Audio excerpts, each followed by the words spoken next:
They say that once you awaken, everything makes sense, that life becomes light, peaceful, and full of clarity. But nobody talks about what happens after that moment, after the silence, after the insight, after the ego dissolves. And you're still here. The old self is gone. But what now? Why does everything suddenly feel so empty? There's a Zen parable about a seeker who chases the sacred ox, finds it, tames it, rides it, and then loses it. In the end, he forgets both the ox and himself. He doesn't sit on a mountain wearing robes. He returns to the village, plain, unseen, nobody special. But inside, he's everything. That part of the journey where there's nothing left to seek, no identity left to protect, that's where most people feel lost. And that's where you might be now. You are the awakened one, but it doesn't feel like freedom. It feels like something collapsed inside, like the peace you once felt has vanished. The clarity turned into confusion, and now you're wondering if something went wrong, when in truth, something finally went right. Because that hollow feeling, that's not failure. That's the beginning of something deeper. 1.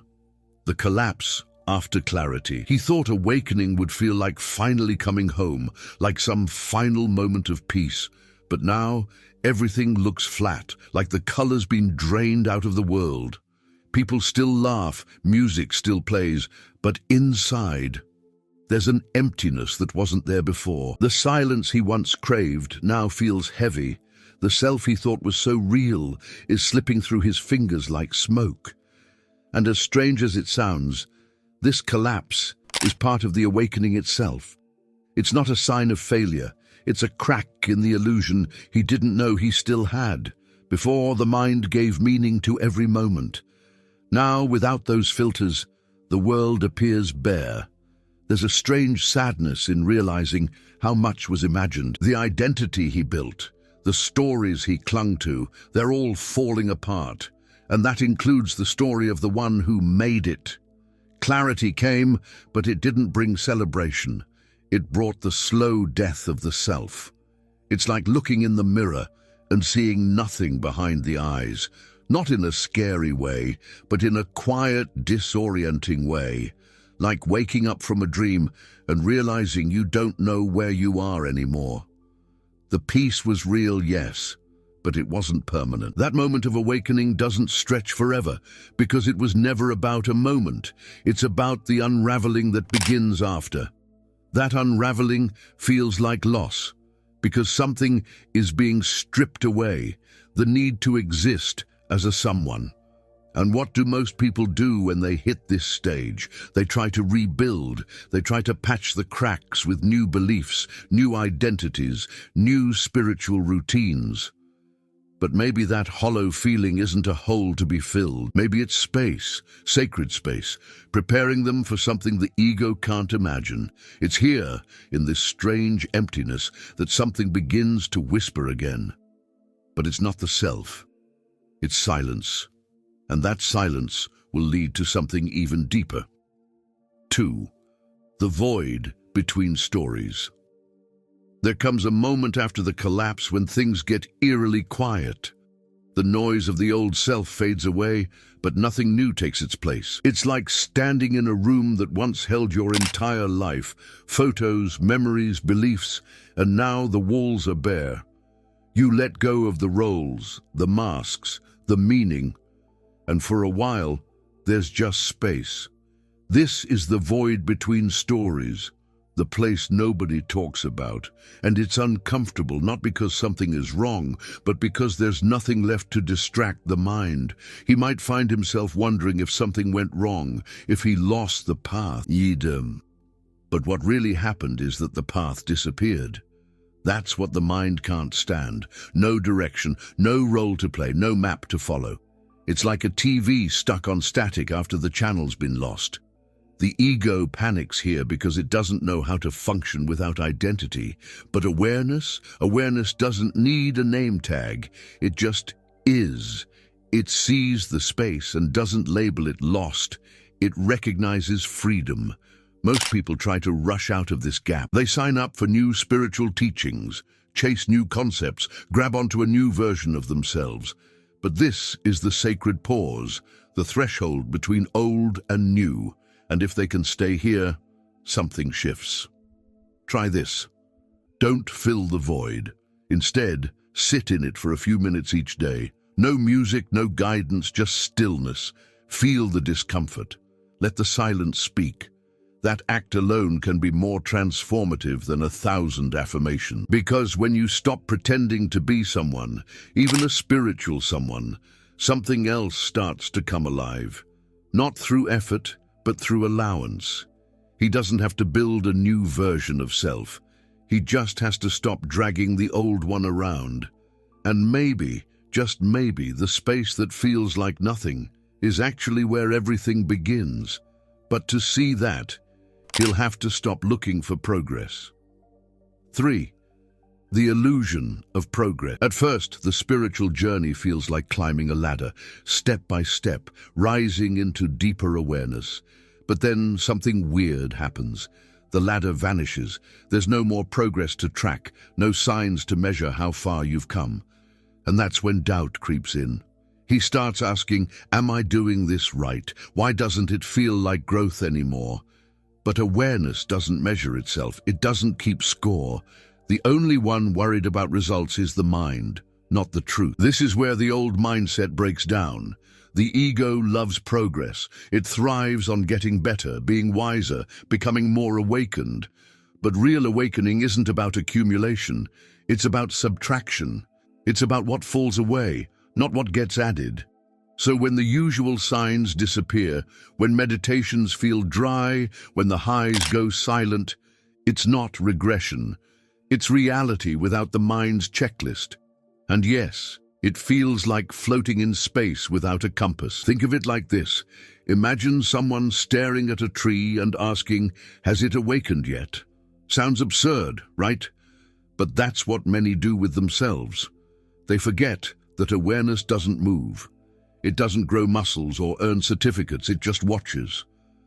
So when things feel still, flat, or even boring, it might not be a problem. It might be the first time the noise has actually quieted down enough for the real silence to emerge. And in that silence, something deeper watches without needing improvement. To stay grounded here, he can drop the need to evaluate. Instead of asking, am I doing better? Try asking, who's even asking? And instead of trying to feel more spiritual, go for a walk without your phone. Watch how trees move in the wind. Let the moment be as it is, without trying to squeeze meaning out of it. It's strange at first, but that strangeness is just the ego realizing it's no longer the main character. And soon, a new mask starts to form. 4. The new mask of the awakened identity. It sneaks in quietly, the urge to appear awakened. He's no longer chasing the old identity, but now there's a new one forming. Calm voice, slow movements, deep phrases. But behind all that, there's still someone trying to be someone. This is the spiritual costume change. He dropped the seeker, but now he's wearing the awakened one outfit. And just like before, he hopes this role will finally make him feel whole, seen, in control. But it doesn't. It can't. Because truth isn't a role. He might find himself curating his image, only showing his peaceful side, only speaking when it sounds wise, avoiding anything that makes him look less conscious. But that's not awakening, that's acting. A quieter, more refined act, sure, but still an act. The spiritual ego is tricky because it hides behind beautiful ideas. It quotes Rumi, lights incense and avoids conflict, but deep down, it's still terrified of being seen as ordinary. It still clings to the self, now painted gold. It's okay to laugh at this, really. It's part of the process. We all try on the guru robe at some point, but here's the trick. The more effort you put into appearing awakened, the further you drift from what's real. Awareness doesn't need validation. It doesn't need likes on a spiritual post. Try this. Next time you're triggered, don't suppress it. Let it be seen, feel it, share it even. Not to be dramatic, but to be real. That's where awakening starts to cut through the performance. And here's the wild part. The more honest he is, the freer he feels. Not polished, not perfect, just raw and true. That honesty starts to dissolve the need to look any kind of way. But even then, there's a quiet hope that awakening will bring constant peace, a life without emotional chaos. That hope doesn't go away so easily, and that's the next illusion waiting to be seen through. 5. The myth of constant bliss. He thought awakening would feel like floating, a smooth, endless stream of joy. But instead, it feels more like standing in a storm, fully awake, watching it all happen without running from it. The idea that awakening means constant bliss is a fantasy sold in spiritual circles. In reality, it's not about always feeling good. It's about seeing everything clearly, even the parts that hurt. And that clarity, it doesn't always come wrapped in peace. Sometimes it stings. This is where the real test shows up. Can he sit with boredom without calling it wrong? Can he watch sadness arise without trying to fix it? The mind wants awakening to be a permanent high, like some kind of enlightenment vacation. But real awakening is more like sobering up after a long dream. It includes numbness, stillness, grief, all met without resistance. That's not failure, that's freedom. It's not that you lose your feelings, it's that you stop being fooled by them. Picture someone sitting at the beach during a cloudy day, not waiting for the sun, just being there with the gray sky. That's the flavor of true presence. No forcing joy, no chasing the light, just being with what is. And oddly enough, that's when things start to shift. When he stops trying to manufacture happiness, real peace has a chance to sneak in. Not the loud fireworks kind of peace, but a subtle, grounded one that doesn't depend on external conditions. If he can let go of the expectation that awakening will always feel good, he'll stop fighting the natural rhythm of awareness. Try this. On the next off day, instead of thinking something went wrong, ask what's being revealed. Sit with the discomfort like it's a wise teacher. No judgment, no resistance, just noticing. That shift in perspective opens a doorway, not to more bliss, but to deeper truth, and the next trap becomes clearer when he starts wondering if he's still awake. 6. Letting go of the need to feel awakened. The biggest irony of awakening is that the moment he starts wondering if he's still awake, he's already slipped back into the trap. That little voice, "Am I still there?" is just ego putting on a spiritual accent. It's subtle, but sneaky. The self wants to stay in control, even of its own dissolution. And so, it keeps checking the mirror, asking if it looks enlightened enough today. But the truth, awakening doesn't care what it looks like. It doesn't even need to be noticed. Think of it like this. If you're sitting in a quiet room and suddenly ask, "Is it still quiet?" you've already disturbed the silence. Awareness is the same. It doesn't need confirmation. It just is. The moment he stops checking, stops measuring, stops needing to feel awakened, something real begins to settle. It's not a flashy moment. It's more like the body finally unclenching after years of trying to hold a posture it was never meant to hold. He can practice this in simple ways. Next time the doubt creeps in, take a breath. Don't try to reassure yourself. Don't chase a sign. Just notice the silence behind the thought. That silence doesn't argue, doesn't prove anything. It's just there, steady, still enough. And that's where real trust begins. Not trust in progress or feeling or spiritual highs, but trust in awareness itself. Trust that what is doesn't need approval from what was. There's something strangely peaceful about not needing to feel special anymore, not needing to be deep or have answers, just existing moment by moment without decoration. That's when awakening stops being a goal and becomes a quiet recognition. And as this need to check dissolves, the emptiness he once feared starts to feel like home, but only if he's willing to see that feeling lost might not be a detour, but the real path. 7. This lost feeling is the real path. What if feeling lost isn't a problem to fix, but a sign that the old map finally stopped working? He's not broken. He's just no longer pretending. The structure collapsed, the roles dissolved, and now he's standing in raw awareness without a script. Of course it feels strange. Of course the mind wants to label it as wrong. But this disorientation, this is what truth feels like when it's not dressed up in stories. It's awareness without furniture, no decorations, no anchors, just presence. It's like walking through a fog with no landmarks. The impulse is to panic, to cling to anything. An old belief, a new practice, a shiny idea.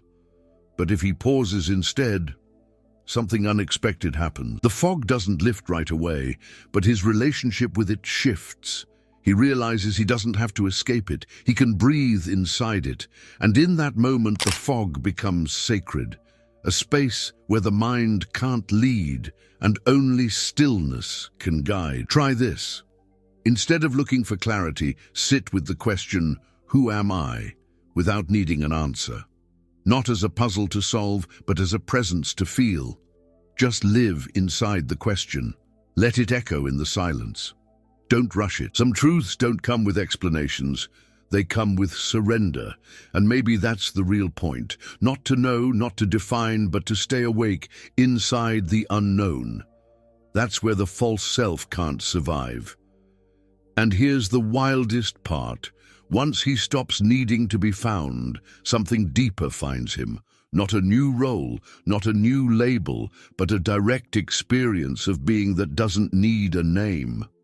The loss he feared turns out to be freedom in disguise. But to see that, he has to stop running from the silence, because sometimes the deepest wisdom doesn't speak. It watches. And from here, something powerful can finally begin to unfold.